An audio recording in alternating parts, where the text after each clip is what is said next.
À quel moment avez-vous été notifié de ce que vous ne comptiez plus, vous ne faisiez plus partie des effectifs du MRC? Fifi, c'est hier le 1er août, aux environs de 14 heures, que je reçois l'appel téléphonique de Roger Justin Noir, qui est secrétaire général adjoint du MRC, Oui. qui m'appelle et me dit qu'ils m'ont envoyé un document via WhatsApp.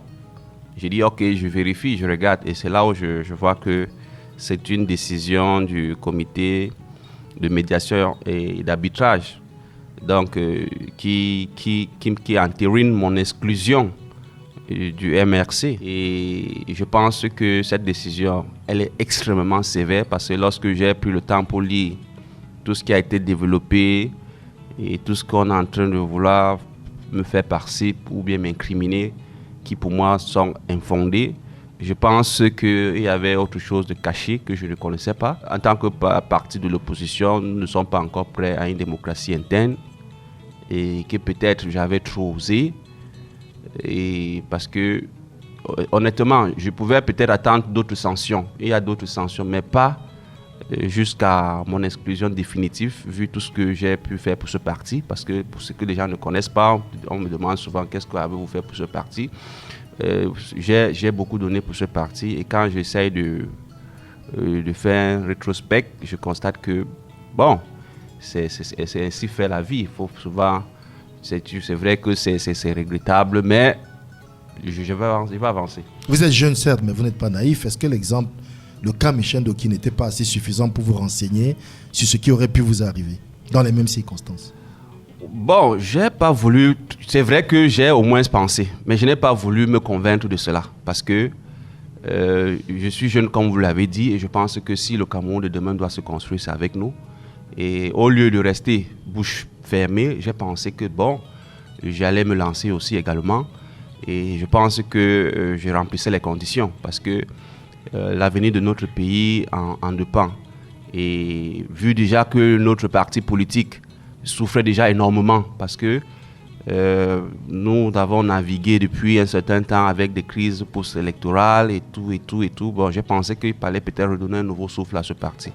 Et bien que Michel Ndoki avait subi le même sort, je n'ai pas voulu accepter cela, M. Didier. Donc j'ai pensé que j'allais me lancer, et j'étais prêt à tout ce qui allait arriver.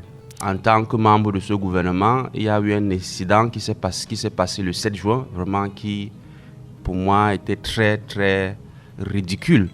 Parce que nous étions à une séance de travail, et où nous étions à peine 12 personnes. Un directoire qui compte plus de 40 personnes.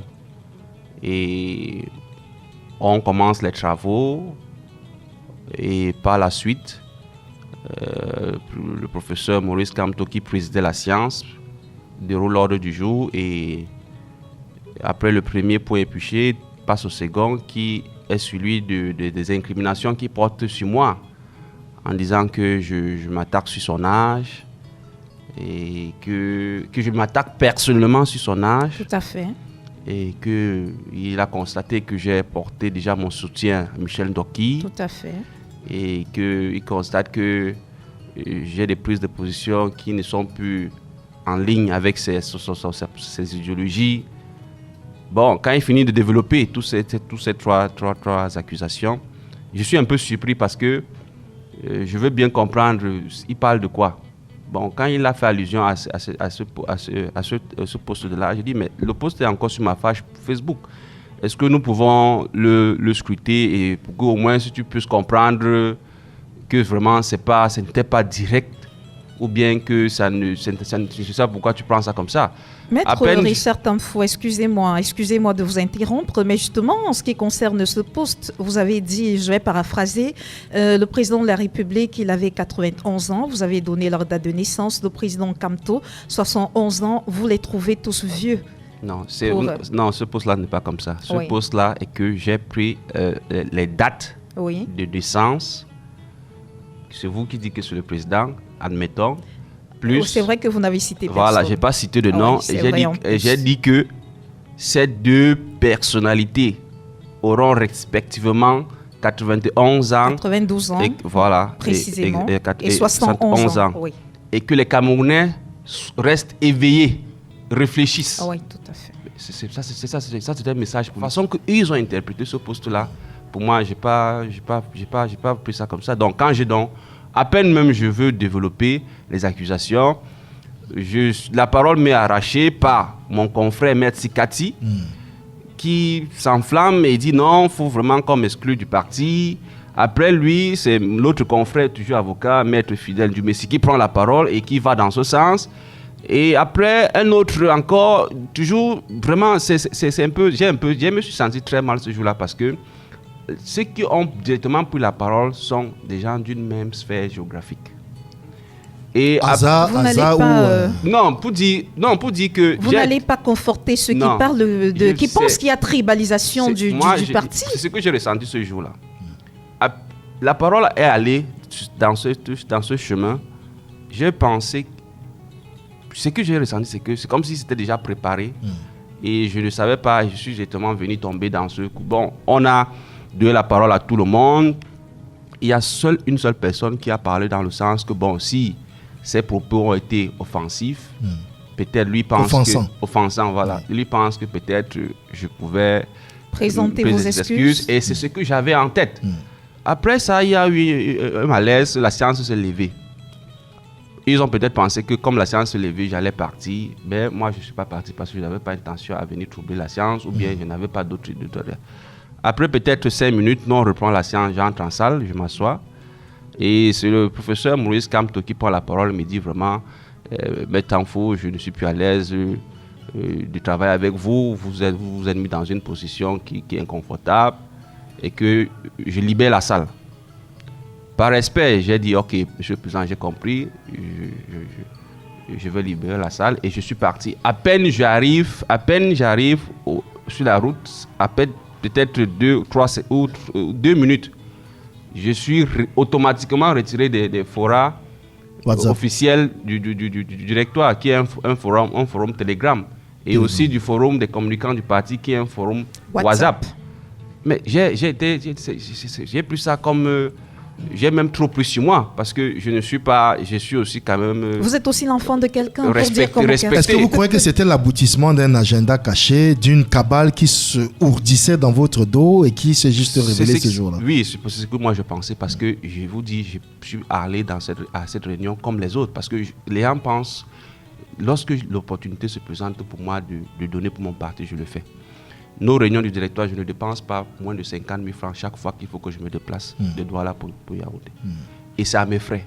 Donc, quand c'est possible, je les assiste. Et c'est ce que je fais. Maître Tanfo, dites-moi, de vous à moi, est-ce que vous croyez que la gestion MRC est une gestion épidermique ou alors que le président Maurice Kamto pourrait être manipulé par des proches ou plus que proches? J'ai été très surpris de sa façon de faire parce qu'à un moment, il a changé.